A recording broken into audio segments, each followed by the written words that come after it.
Mersi mult, tataie! Ești cel mai nesuper tată din lume! Oh, draga mea! Ajutor! Nu mă mai întorc la circ. Dacă exersez câteva trucuri, asta nu înseamnă că îmi reiau numărul. Dar tu ai circul în sânge. După ce-ți revine gustul pentru aplauze, nu o să te mai poți opri dragul. The Epsilon program seeks out the convenient every faith to create a religion that is Nu e rup sau luxat, dar doctorul spune că pot să țin în fașă dacă mă simt mai bine. Nesuper sau nu? Dacă ai brațul în fașă, nu înseamnă că nu ești super, Wayne. Dar pirații cu picior de lemn, ce zici? Piraților li se taie picioarele, tată! Dar tu nu ești pirat! Nu e super să ți se taie picioarele, Wayne. Și oricum, tata nu trebuie să fie super. Nu asta înseamnă să fii tată. Unii tați sunt, cum ar fi domnul Parson sau domnul Winkle. Domnul Winkle! Da, vine la școală ca să lupte. Dragi băieți și fetițe, azi avem oaspete deosebit. Tatăl meu! Tatălui Wendy a fost de acord să... Lupte mexicane, băieți și fete!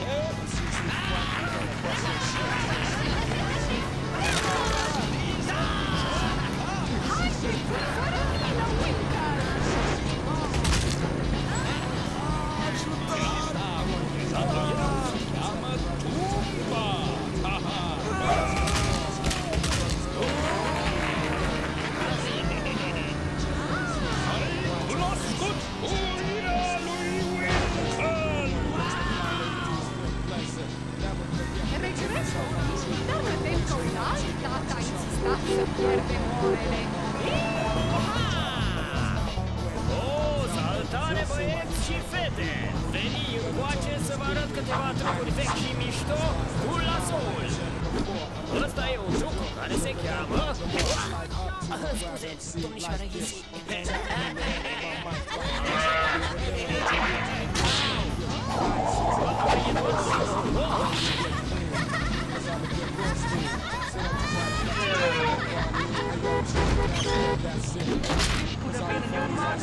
Tati să nu mai vină la școală fără permisiunea mea.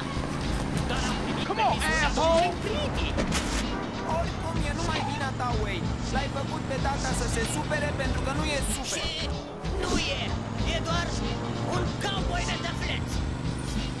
Mă găsiți la cimitirul de mașini. Tata pleacă de acasă cu circul, este numai vina ta. Au! Cum se face că eu sunt de vină pentru ce fac tati? Say they got skills to pay the bills. Yeah, skills and Cât îi skill and vorbea shit. mama mai None mult of y'all de Ah, this ain't exactly fun! cu atât mai mult voia să ne facă. El acum a plecat. Oh, nu e corect. Tații super fug de acasă și apoi colindă lumea cu circul. Și eu vreau să fug de acasă și să fiu cowboy. Nu e nimic super în a Ah, I'm fugi gonna de get ugly acasă. on your ass, Sau în a player! fi un cowboy. Lăsați vacile în pace! Cowboyii nu sunt niște nătărăi. Nu-i așa? Pentru mine ești destul de super, cowboy. Asta nu se pune!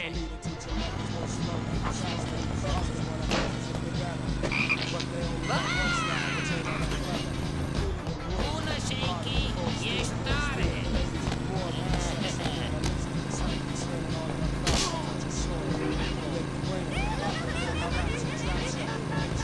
Bună, Wayne! Lucian! Sunteți tari! Tată, pleacă! Atent! Uită-te pe unde mergi! Aha, fiți atenți!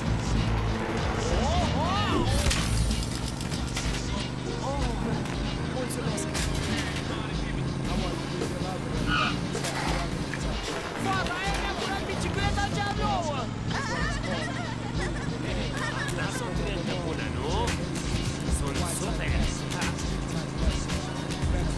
Ușor, fetiță!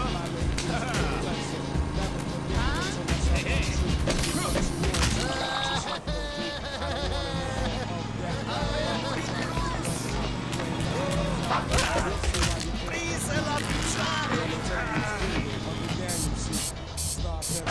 Unde ai fost pedepsit? Nici măcar nu mergi la școală, pentru că te-ai bătut în curtea școlii. Dar nu m-am bătut! Făceam și eu un salut ca ăsta, ca să fiu super! Nu înțeleg? Am putea să nu mai spunem cultură la tot timpul. Devine deja agasat. Adică super? Super, super, super, super? Vreau să fiu super, ca domnul Parson. Acum Wayne nici nu o să mai vorbească.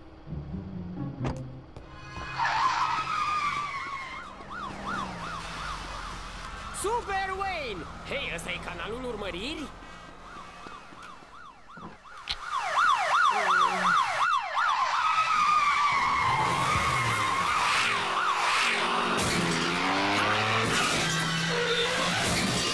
Oh, super!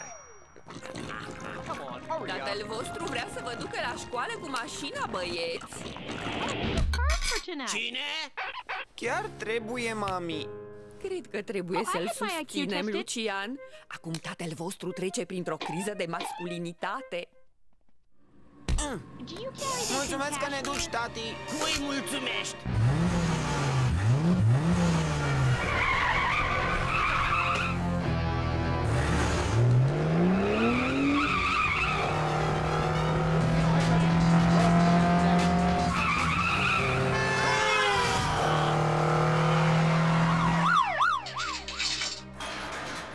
Oh, ar fi trebuit să vezi, mami, tati conducea fantastic și am fost arestați și am lipsit de la școală. A fost super! Nu a fost deloc super și ne-a costat o groază de bani.